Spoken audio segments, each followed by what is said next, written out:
قال رسول الله صلى الله عليه وسلم إذا كانت ليلة النصف من شعبان رسول صلى الله عليه وسلم বলেন যখন শাবান মাসের অর্ধ রজনী তথা 15 তারিখ 15 শাবান তোমাদের নিকট যখন উপস্থিত হবে তখন তোমরা কি করবা ফাকুমু লাইলাহা ওয়াসুমু ইয়াওমাহা তখন তোমরা রাতে ইবাদত বন্দেগি তোমরা কাটিয়ে দিবা তোমরা সারা রাত ধরে তোমরা ইবাদত বন্দেগি করবা নফল নামাজ পড়বা জিকির আজকার করে তোমরা রাত্রিটাকে কাটাইবা আর পরের দিন তোমরা রোজা রেখে সারা দিন না খেয়ে আল্লাহ তাআলার ওয়াস্তে তোমরা রোজা রাখবা فإن الله تعالى ينزل فيها لغروب الشمس إلى السماء الدنيا কেননা ওই রাত্রিতে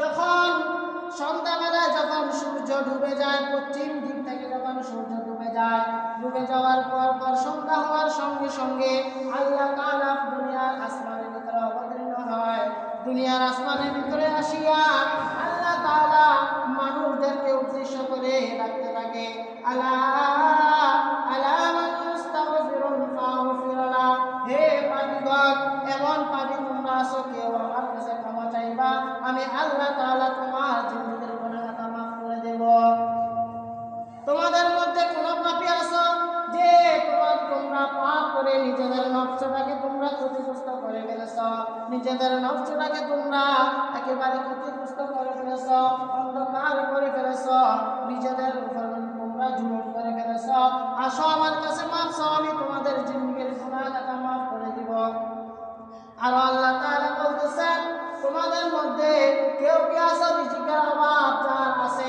আমার কাছে চাও আমি তোমার রিজিকের অভাব দূর করে দিব তোমাদের মধ্যে কেউ কি আছে বিপদগ্রস্ত কোন সমস্যার ভিতরে আছো আমি আল্লাহ তাআলার কাছে চাও আমি আল্লাহ তাআলা তোমাদের সব সমস্যা সমাধান করে দিব সকল বিপদ থেকে তোমাদেরকে মুক্তি দিয়ে দিব রিজিকের অভাব থাকলে তোমাদের রিজিকের অভাব দূর করে দিব আলা কাযা হাত্তা ইয়াকুল السلام عليكم ورحمة الله وبركاته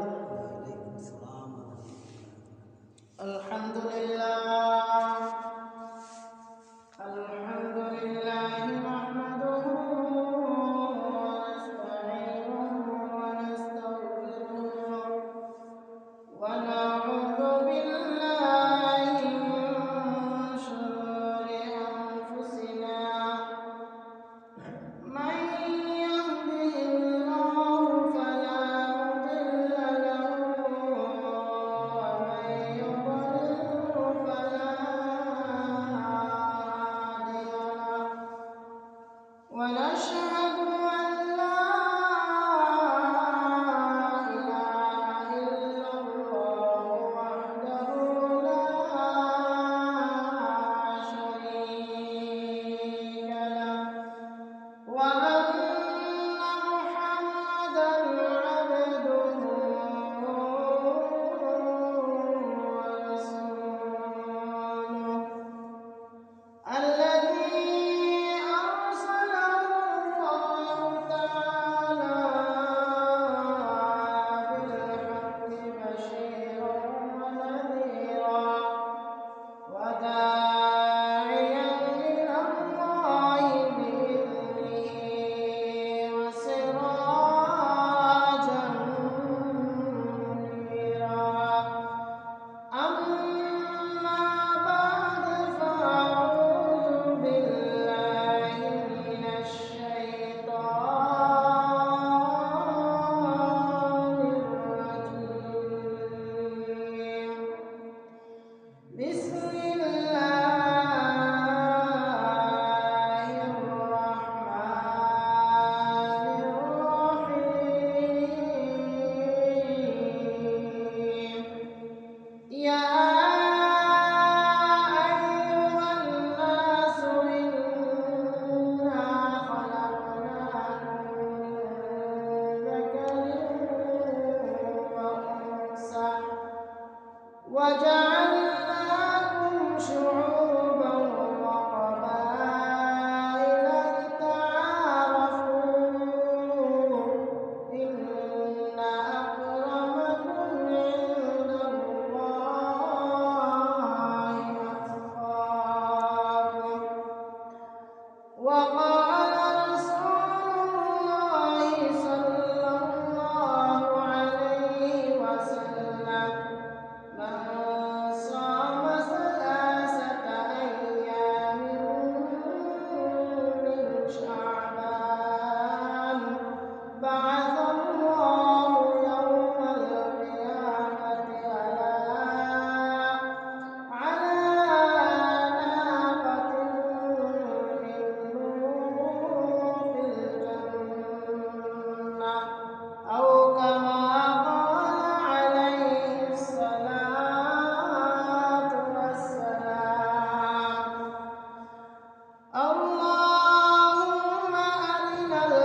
করতেছি আমাদের আত্মীয় স্বজন পিতামাতা সহ যারা অন্ধকার কবরে চলে গেছে, আল্লাহ তাআলা তাদের জিন্দেগির গুনাহটা মাফ করে দিয়ে তাদের কবরটাকে জান্নাতের বাগান বানিয়ে দিক। সকলে বলেন আমিন। আমিন আমিন আমিন। সম্মানিত মুসলিম کرام,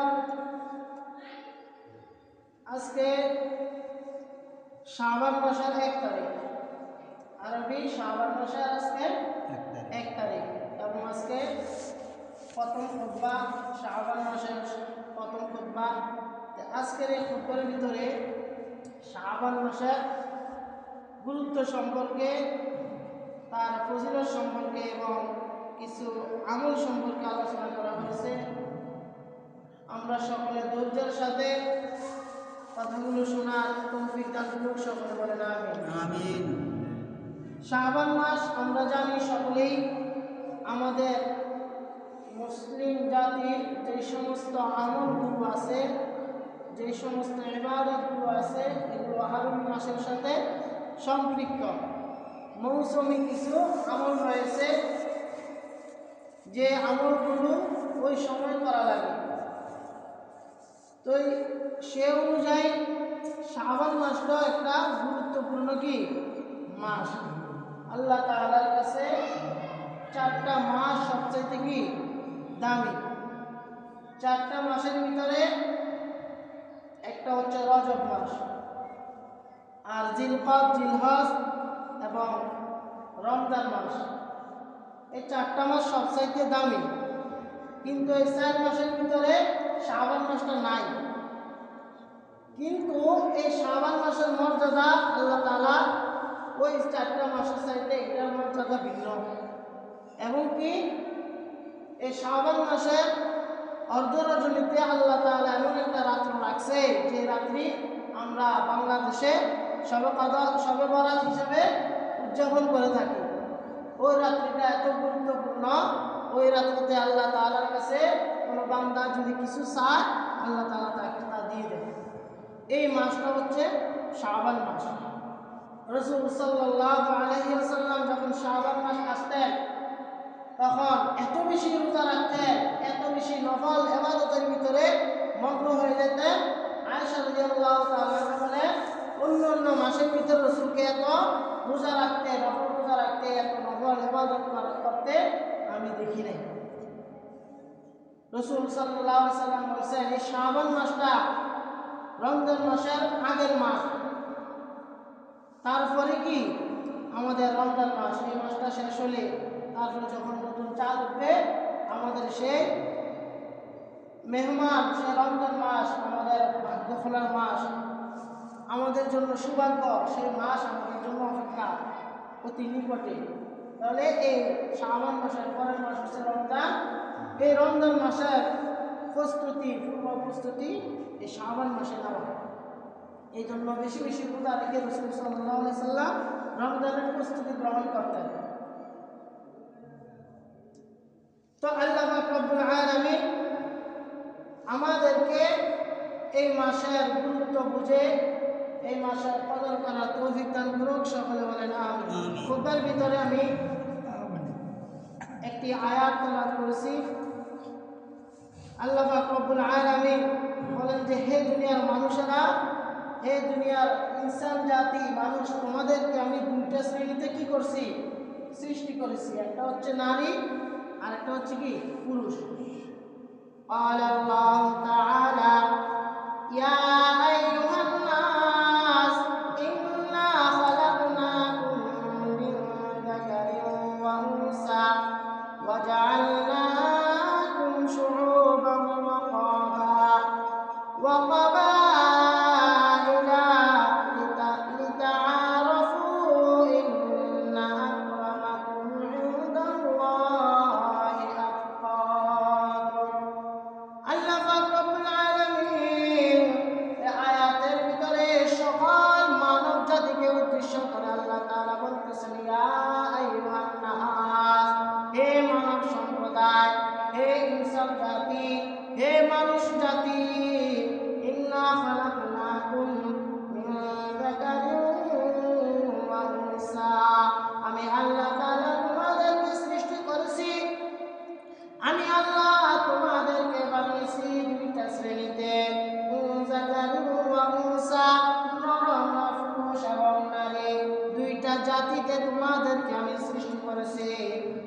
وجعلناكم شعوبا وقبائل لتعارفوا আর তোমাদের পরস্পরের পরিচিতির জন্য তোমাদেরকে গোত্রে গোত্রে ভাগ করে দিয়েছি, বংশে বংশে তোমাদেরকে ভাগ করে দিয়েছি, যাতে তোমরা একজন আরেকজনকে চিনতে পারো। ইন্না আকরামাকুম ইনদাল্লাহি আতকাকুম, প্রকৃতপক্ষে যারা আল্লাহ তাআলাকে ভয় করে তারাই তোমাদের মধ্যে সম্মানিত। যারা আল্লাহ তাআলাকে পরিপূর্ণভাবে ভয় করে তারাই হচ্ছে সম্মানিত। আমরা দুনিয়াতে যত মানুষ দেখতেছি সব মানুষের ভিতরে ওই মানুষটা সবচেয়ে সম্মানী, আল্লাহ তাআলার কাছে ওই মানুষটা সবচেয়ে বেশি গুরুত্বপূর্ণ, যে মানুষটার অন্তরে আল্লাহ তাআলার বেশি ভয় থাকবে। যার অন্তরে যত বেশি ভয় আল্লাহ তাআলার জন্য রয়েছে ওই মানুষটা আল্লাহ তাআলার কাছে সবচেয়ে প্রিয় হয়। এই জন্য সর্বদা আমাদের অন্তরের ভিতরে আল্লাহ তাআলাকে ভয় করা লাগবে। ইয়া আইয়ুহাল্লাযীনা আমানু তাকুল্লাহা হাক্কা তুকাতিহি ওয়া লা তামুতুন্না ইল্লা ওয়া আনতুম মুসলিমুন। আল্লাহ তাআলা আয়াতের ভিতরে আমাদেরকে আল্লাহ তাআলাকে ভয় করার মতো আমাদেরকে বলেছেন, যে আল্লাহ তাআলা বলেছেন তোমরা আমাকে ভয় করো, ভয় করার মতো যেমন ভয় করেছে সাহাবায়ে কেরামরা, যেমন ভয় করেছে পূর্ব যুগের মানুষেরা, তাদের মতো তোমরা আমাকে ভয় করো। তোমাদের অন্তরের ভিতরে যদি আমি আল্লাহ তাআলার জন্য যদি বেশি ভয় থাকে তাহলে আমি আল্লাহ তাআলার কাছে তুমি সবচেয়ে বেশি প্রিয় হয়ে যাইবা। কেননা যার অন্তরে আল্লাহ তাআলার জন্য বেশি ভয় থাকবে সে কোনোদিন খারাপ কাজ করতে পারবে না। আমার অন্তরে যদি আল্লাহ তাআলার ভয় বেশি থাকে তাহলে আমি একটা গুনার কাজ করার সময় আল্লাহ তাআলাকে ভয় পেয়ে ওই গুনার কাজ থেকে আমি দূরে চলে আসবো। একটা চুরি করার জন্য গেলে আল্লাহ তাআলাকে ভয় পেয়ে সেই চুরি কাজ বন্ধ করে দিব। সমস্ত প্রকার খারাপ কাজগুলো আমার অন্তরে যখন আল্লাহর ভয় থাকবে অটোমেটিক সেই খারাপ কাজগুলো বন্ধ হয়ে যাবে। একটা মিথ্যা কথা বলতে পারবো না, কারোর সাথে ওয়াদা খেলাপ করতে পারবো না যদি আমার অন্তরে ভয় থাকে। আর যদি আমি ভয় না থাকে আমার অন্তরে তাহলে আমি যখন যা ইচ্ছা তাই করতে পারবো, কারণ আল্লাহ তাআলার ভয় নাই, জাহান্নামের ভয় আমার অন্তরে নাই, এই কারণে আমি যাহা ইচ্ছা তাই করতে পারবো। এই জন্য রাসূল সাল্লাল্লাহু আলাইহি ওয়াসাল্লাম বলেছেন তোমরা বেশি বেশি আল্লাহকে ভয় করবা, তাহলে তোমরা আল্লাহ তাআলার কাছে সবচেয়ে বেশি দামি হয়ে যাইবা। মিথ্যা কথা বলা যাবে না। আমি যখন আল্লাহকে ভয় করব তখন একটা মিথ্যা কথা বলার সময় আমার অন্তর সাক্ষী দিবে যে হে তুমি তো আল্লাহকে ভয় করো, আল্লাহ তাআলার আযাবের ভয় তোমার অন্তরে আছে, তুমি মিথ্যা কথাটা কিভাবে বলতে পারবে? কাল কিয়ামতের ময়দানে এই মিথ্যা কথার জন্য তোমাকে জিহ্বাকে আগুনের কাছে দ্বারা কাটবে। তুমি কিভাবে মিথ্যা কথা বলবে? যখন ওই ভয়টা আমার অন্তরে কাজ করবে তখন আমি কি করব? মিথ্যা কথা ছেড়ে দিব। রাসূল সাল্লাল্লাহু আলাইহি ওয়াসাল্লাম বলেছেন সমস্ত গুনাহ মা হচ্ছে মিথ্যা কথা। মিথ্যা কথা থেকে সকল গুনাহ কি জন্ম নেয়। একটা মিথ্যা কথাকে রাখতে গেলে 100 উপরে মিথ্যা কথা বলা লাগে, শত শত মিথ্যা কথা বলা লাগে। এই জন্য মিথ্যা কথা আমরা কি ছেড়ে দেব।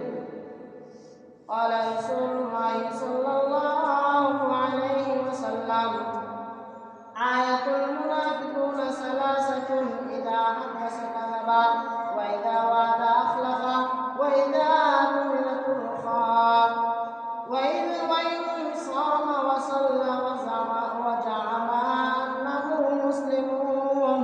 রাসূল সাল্লাল্লাহু আলাইহি ওয়াসাল্লাম বলেন মিথ্যা কথাটা যে কত ভয়ঙ্কর, মিথ্যা কথাটা কত বড় পাপ, মিথ্যা কথাটা এত বড় পাপ। রাসূল সাল্লাল্লাহু আলাইহি ওয়াসাল্লাম বলেন যে আমার উম্মতেরা তোমরা জেনে রাখো মুনাফিক যারা হয়ে থাকে মুনাফিকের আলামত হচ্ছে তিনটা, মুনাফিকের পরিচয় হচ্ছে তিনটা। এক নম্বর সে কথায় কথায় মিথ্যা কথা বলে। মুনাফিকের এক নম্বর অভ্যাস হচ্ছে সে সর্বদা মিথ্যা কথা বলে। মিথ্যা কথা বলাটা হচ্ছে তার কাজ। এই জন্য যে ব্যক্তি বেশি বেশি মিথ্যা কথা বলে, রাসূল সাল্লাল্লাহু আলাইহি সাল্লাম বলছে সে মুনাফিকের মতো তার আচরণ পাওয়া যায়, অতএব সে মুনাফিকের আলামত তার মধ্যে পাওয়া যায়। 2 নম্বর রাসূল সাল্লাল্লাহু আলাইহি সাল্লাম বলেন 2 নম্বর হচ্ছে মুনাফিকের আলামত হচ্ছে 2 নম্বর হচ্ছে সে যদি কারোর সাথে ওয়াদা করে তাহলে তার ওয়াদা সে রাখে না, ওয়াদা ভঙ্গ করে ফেলে। ওয়াদা ভঙ্গ করা হচ্ছে মুনাফিকের 2 নম্বর আলামত। 3 নম্বর হচ্ছে মুনাফিক সে যার কাছে কেউ কোনো কিছু আমানত রাখলে সে আমানতের খেয়ানত করে, আমানতটা সে রক্ষা করে না। এই 3টা কাজ হচ্ছে মুনাফিকের আলামত।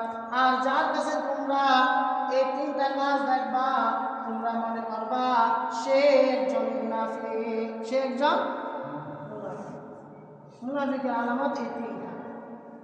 তাহলে 1 নম্বর হচ্ছে মিথ্যা কথা, 2 নম্বর ওয়াদা করলে ওয়াদা ভঙ্গ করে, 3 নম্বর কি তার কাছে কোনো আমানত দিলে আমানত ভঙ্গ করে।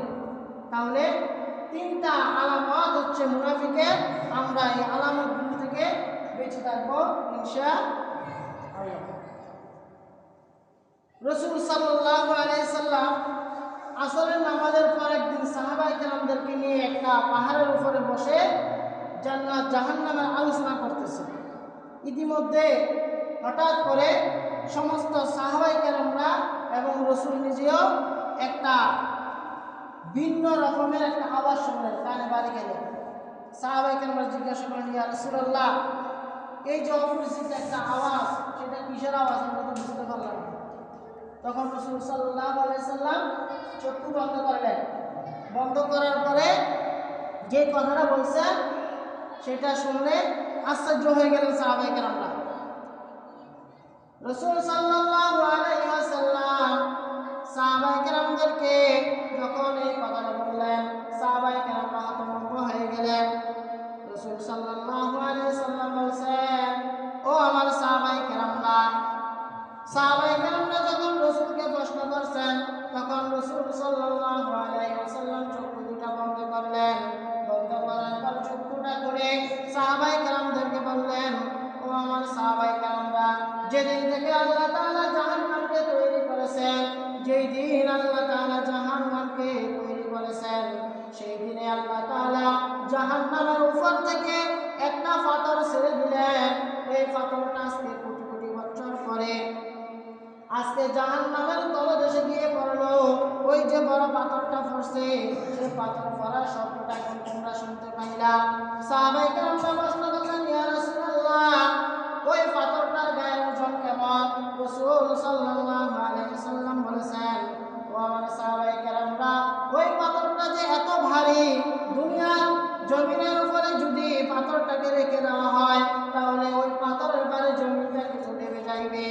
আর সারা দুনিয়াতে যত মানুষ আছে, সারা দুনিয়াতে যত জীব জানোয়ার আছে, সবগুলো যদি এই পাথরটাকে আলগি দেওয়ার জন্য, উত্তোলন করার জন্য যদি চেষ্টা করে তাহলে একটা সুতা পরিমাণও তাকে উপরে করতে পারবে না। কি পরিমাণ ভারী!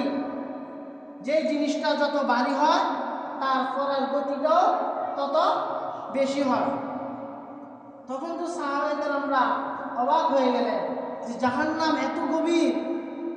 তখন অবাক হয়ে সাহাবায়ে কেরামরা প্রশ্ন করলেন, ইয়া রাসূলুল্লাহ, সেই জাহান্নামের এত গভীর, সেই তলদেশের ভিতরে কি কোনো মানুষ থাকবে? বলে যে হ্যাঁ, সেখানেও থাকবে। বলে যে কারা থাকবে ইয়া রাসূলুল্লাহ? তখন রাসূল সাল্লাল্লাহু আলাইহি সাল্লাম বলেছেন, সেই জাহান্নামের তলদেশে ওই সমস্ত পাপীরা থাকবে যারা কি মুনাফিক। মুনাফিকের শাস্তি আল্লাহ তাআলা বেশি দিবেন, তাদেরকে যন্ত্রণাদায়ক শাস্তি। আর সেই জায়গাটা এত কঠিন, সমস্ত পুরো জাহান্নামের ভিতরে যেই পরিমাণ শাস্তি, সব শাস্তির চাইতে বেশি তীব্রতা, বেশি কষ্টদায়ক শাস্তি হচ্ছে ওই জাহান্নামের একেবারে তলদেশে, সেইখানে মুনাফিকের স্থান। এই জন্য আমরা কি করব? মুনাফিকের যে 3টা আলামতের কথা রাসূল বলেছেন, এগুলো থেকে আমরা কি নিজেদেরকে বাঁচিয়ে রাখবো। তো যাই হোক, আজকে শাবান মাসের প্রথম 1 তারিখ, শাবান মাস সম্পর্কে অল্প কিছু আলোচনা। রাসূল সাল্লাল্লাহু আলাইহি সাল্লাম এখানে একটি হাদিস এনেছেন যে আমরা সকলে শাবান মাস আসলে এই রমজানের একটা পূর্ব প্রস্তুতি নেওয়া, এই সম্পর্কে রাসূল সাল্লাল্লাহু আলাইহি সাল্লাম আমাদেরকে হাদিসের ভিতরে অনেক বলছেন যে তোমরা যখন শাবান মাস আসে রমজানের প্রস্তুতি শুরু, তোমরা নফল রোজা রাখো, একদিন দুই দিন পর পর দুই একটা কি করো, নফল রোজা রাখো, আর আল্লাহ তাআলার কাছে বেশি বেশি কি করো, ক্ষমা প্রার্থনা করো। এবং শাবান মাসের অর্ধ রজনীতে এমন একটা রাত্র আছে যেই রাত্রিতে তোমরা যদি আল্লাহ তাআলার কাছে কোনো কিছু চাও তাহলে আল্লাহ তাআলা সঙ্গে সঙ্গে তা তোমাদেরকে দিয়ে দেবে। এবং ওই রাত্রিটা যদি তোমরা পাও তাহলে রাতে তোমরা ইবাদত করবা, দিনে তোমরা কি রোজা রাখবা।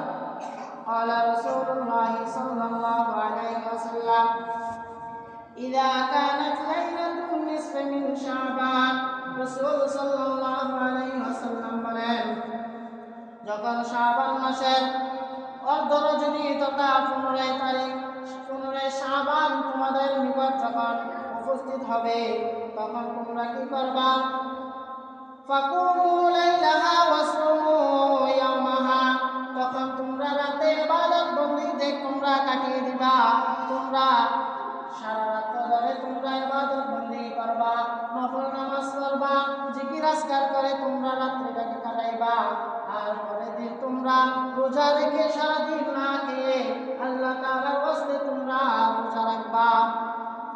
فإن الله تعالى ينزل فيها لغروب الشمس إلى السماء الدنيا, কেননা ওই রাত্রিতে যখন সন্ধ্যাবেলায় যখন সূর্য ডুবে যায়, পশ্চিম দিক থেকে যখন সূর্য ডুবে যায়, ডুবে যাওয়ার পর সন্ধ্যা হওয়ার সঙ্গে সঙ্গে আল্লাহ তাআলা দুনিয়ার আসমানের ভিতরে অবতীর্ণ হয়। দুনিয়ার আসমানের ভিতরে আসিয়া আল্লাহ তাআলা মানুষদেরকে উদ্দেশ্য করে ডাকতে থাকে, আলা আলা মান ইস্তাগফিরুন ফাগফিরলা, হে পাপীগণ, এমন পাপী তোমরা আছো কেউ আমার কাছে ক্ষমা চাইবা, আমি আল্লাহ তাআলা তোমার জিন্দেগীর গুনাহ মাফ করে দেব। তোমাদের মধ্যে কোন পাপী আছো যে তোমরা পাপ করে নিজেদের নফসটাকে তোমরা ক্ষতিগ্রস্ত করে ফেলেছো, নিজেদের নফসটাকে তোমরা একেবারে ক্ষতিগ্রস্ত করে ফেলেছো, অন্ধকার করে ফেলেছো, নিজেদের উপর তোমরা জুলুম করে ফেলেছো, আসো আমার কাছে মাফ চাও, আমি তোমাদের জিন্দেগীর গুনাহ মাফ করে দিব। আর আল্লাহ তাআলা বলতেছেন, তোমাদের মধ্যে কেউ কি আছে রিজিকের অভাব যার আছে, আমার কাছে চাও, আমি তোমার রিজিকের অভাব দূর করে দিব।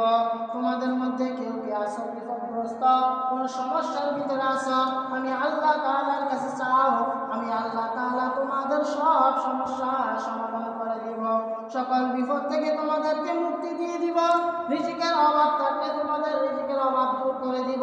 আলা কাযা হাত্তা ইয়াতলুআল ফাজর, রাসূল সাল্লাল্লাহু আলাইহি ওয়াসাল্লাম বলেন, আল্লাহ তাআলা এমন করে সুবহ সাদিক হওয়া পর্যন্ত আল্লাহ তাআলা মানুষদেরকে ডাকতে থাকে, আমাদেরকে সুবহ সাদিক পর্যন্ত এইভাবে করে আল্লাহ তাআলা ডাকতেছে। কি দেখছেন, আমাদের প্রয়োজন, আমরা চাই না আল্লাহর কাছে, অথচ আল্লাহ তাআলা দেওয়ার জন্য কি সারা রাত্র আল্লাহ তাআলা আমাদেরকে ডাকতেছে। তাহলে সে আল্লাহ তাআলা আমাদেরকে কত মায়া করে, কত মহব্বত করে, তো আমরা আল্লাহ তাআলার কাছে চাইব, ক্ষমা প্রার্থনা করব। আসতেছে আজকে 1 তারিখ, 14 দিন পরে সে শবে বরাত আমাদের কাছে কি আসবে। আমরা সেই রাত্রিতে আল্লাহ তাআলার কাছে কি করব, ক্ষমা প্রার্থনা করে নিজেদের গুনাহ সবগুলো ক্ষমা করাইয়া নিজেদেরকে আল্লাহ তাআলার কাছে প্রিয় বান্দা হিসেবে যাতে করতে পারি, আল্লাহ তাআলা আমাদেরকে তৌফিক দান করুন, সকলে বলেন আমিন। তাহলে আমরা এই মাসে রমজান এই 15 শাবান ওই রাত্রিটা আমরা উদযাপন করব। তার আগে আমাদের করণীয় কি, তার আগে এই রমজানের জন্য আমাদের পূর্ব প্রস্তুতি নেওয়া, একটু নফল রোজা রাখা, নফল 1-2টা যে যা পারি তাই রাখবো। ওই রাত্রিতে যদি ইবাদত করি তাই কেন্দ্র নয়, পুরো মাসেই আমরা কি করতে পারবো? ইবাদত করতে পারবো। রাসূল সাল্লাল্লাহু আলাইহি সাল্লাম আর হাদিসের ভিতর বলছেন, কোন বান্দা যদি শাবান মাসে 3টি রোজা রাখে, আল্লাহ তাআলা ওই রোজার বদৌলতে কাল কিয়ামতের ময়দানে তাকে যখন কবর থেকে উঠানো হবে, বলে যে কবর থেকে উঠাইয়া হাসরের ময়দানে তাকে জান্নাতি উটনির ভিতরে সওয়ার করে তাকে হাসরের ময়দানে নিয়ে যাবে। তাহলে রোজা হচ্ছে মাত্র কয়টা? 3টা রোজা। আমরা চেষ্টা করব 3টা রোজা রাখার জন্য। 14, 15, 16 অথবা 13, 14, 15 অথবা মাসের যে কোনো একদিন কি করব? রোজা রাখবো। বিশেষ করে ওই 15 শাবান ওই দিনের রোজাটা আমরা সকলে রাখার জন্য কি করব? চেষ্টা করব। আল্লাহ তাআলা আমাদেরকে তৌফিক দান করুন। ওয়া আখিরু দাওয়ানা আলহামদুলিল্লাহ।